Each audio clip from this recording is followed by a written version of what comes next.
Hi, Andrea here.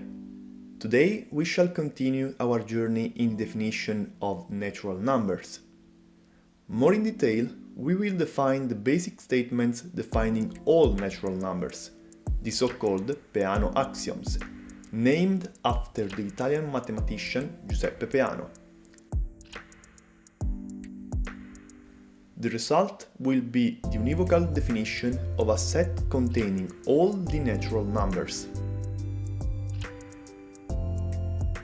Up to now, we understand that the fundamental operation we can apply to a generic natural number n is the successor operation s of n, namely counting forward by 1.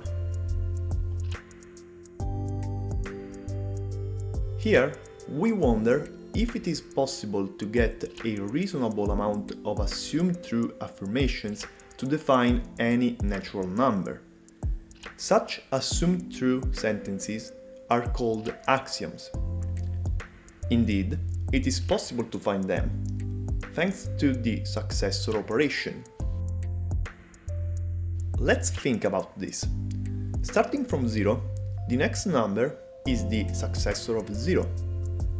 Then, the subsequent is the successor of the successor of 0. I think you are starting to see the pattern appearing. So, it seems we need 0 as starting point. So, the first axiom: 0 is a natural number.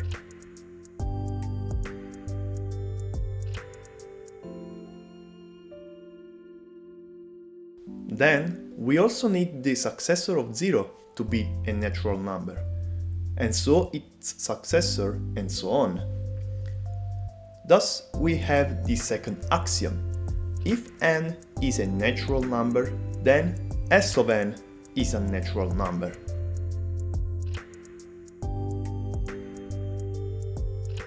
So far so good, but there is something dangerous we have to talk about.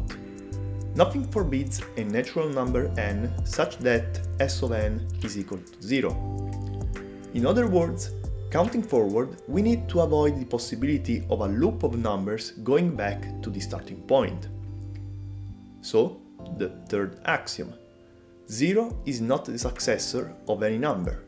In other words, we have s of n different from 0 for any natural number n.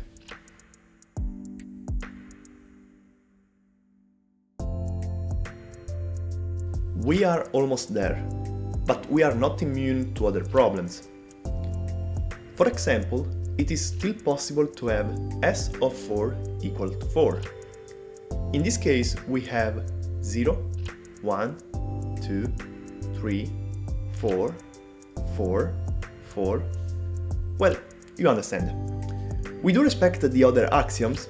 We have in this case that 0 is a natural number, the successor of any number is a natural number, and no number has 0 as successor. But all this is wrong.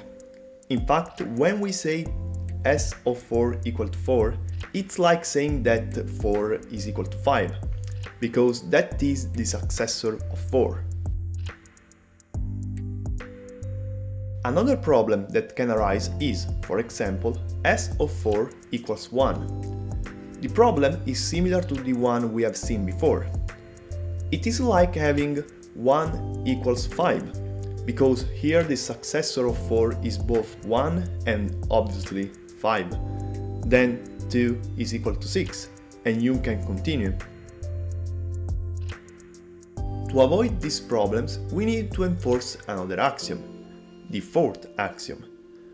Given two natural numbers n and m, if n is different from m, then s of n is different from s of m. Equivalently, if s of n is equal to s of m, then n is equal to m.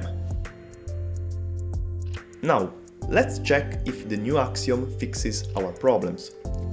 In the first example, where s of 4 is equal to 4, we know that 3 is different from 4.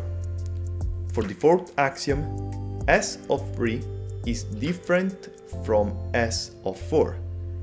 But we know by the starting point of the example that the successor of 4 is again 4, giving us S of 3 is different from 4, which is a contradiction. The successor of 3 is indeed 4. In the second example, if S of 4 is equal to 1, then S of 4 equals S of 0. For the fourth axiom, 4 is equal to 0, or S of 3 is equal to 0, which cannot be due to the third axiom.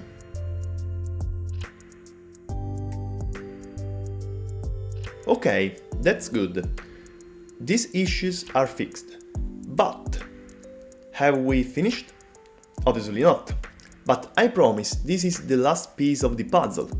The issue we can still face is the following.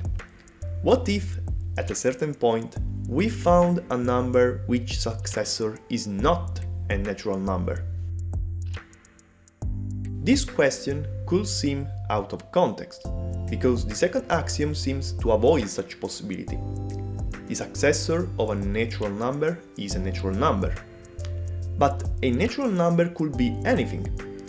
We say that natural numbers count stuff, but also 1/2 counts in a certain sense half of something.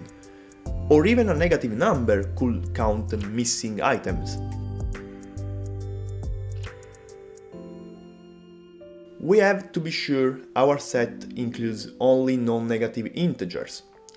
In other words, we need something ensuring the properties of natural numbers across their set. This is where a new special axiom comes into play: the induction principle.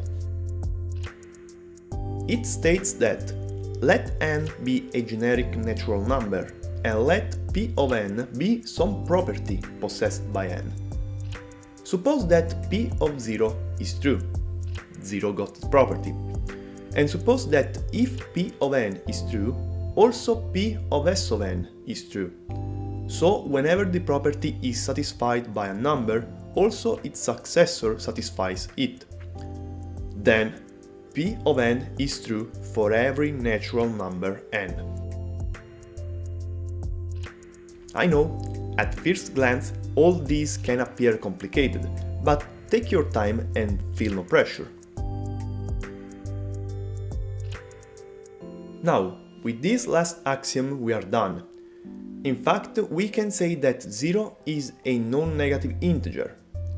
By the induction principle, also 1 is a number of this kind.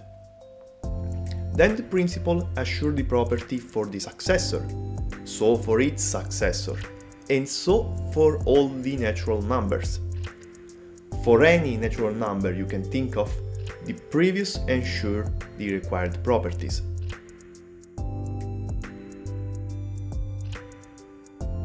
This is remarkable. We have just defined the set of all natural numbers using just 5 sentences. This new set is our base from here on. It is super important and it is called n.